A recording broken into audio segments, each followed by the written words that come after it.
All right, it's Mama Monday, so we're gonna do a couple segments and fun interviews all about moms and parenting. And guys, let's admit it, you've all seen the viral videos that parents post playing practical jokes on their kids. But what's the cost to our children by posting them or even viewing them in front of our kids? I never thought about that.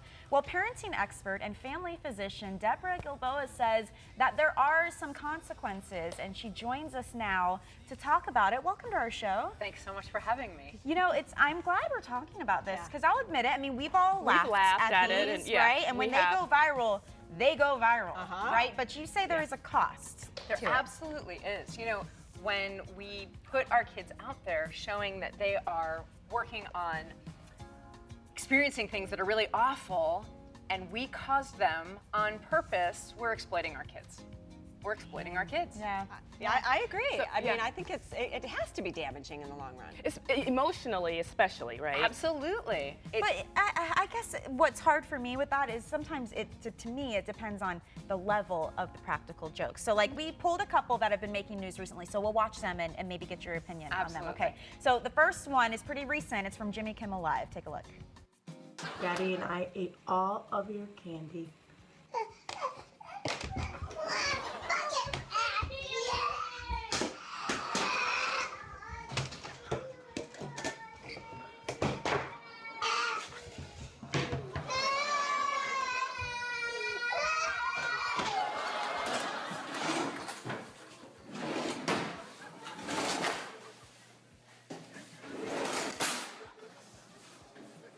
Those aren't real drawers, buddy. Get out. Wow, so every year Jimmy asks parents to tell their children they ate all of their Halloween candy and get the reaction, and then he picks the best of the best. What do you think when you watch videos like these?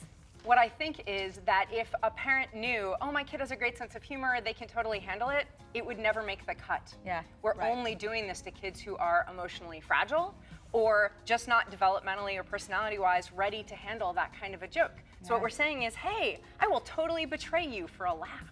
Oh my gosh, and a lot of times too, it becomes a trust issue. So there was another video out there that went viral. Let's take a look at this one. Oh, peekaboo! Okay, I'll be right back, okay? Okay, right back. Hold on, let me see your hands. Where are your hands? Okay. Ready? We're good. Hold it, stop it then. Oh, ready to peekaboo? Ready? Peekaboo! Peekaboo! Where's Daddy? Peekaboo!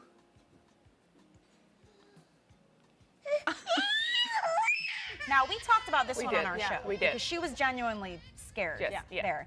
What is it? Is it the act of doing the joke or posting it or both? What is the harmful part here, you think, the most? I think it's all of the above. I think that when we try and get that reaction, we're saying to our kids, hey, you know, I want you to communicate with me and feel my love and go out in the world and be confident people. Oh, except when I don't. Except when I think it's really funny to cause a really awful reaction. And you know, you've had the experience, we know that there are genuinely awful things that happen in the world that will hurt and shock and betray our kids. It's our job to stand next to them and help them face those, not to cause them on purpose for no reason. But I will say, growing up before YouTube and internet and all of that, my father played a lot of jokes on me growing up. Little things like, you know, he'd hide something in his hand and I'd want to see it so bad and he'd open it and it'd be like a booger. He knows what I'm talking about. But it didn't traumatize me. I mean, it became a fun thing we'd have. He'd jump out and scare me in the house. But it wasn't on the internet.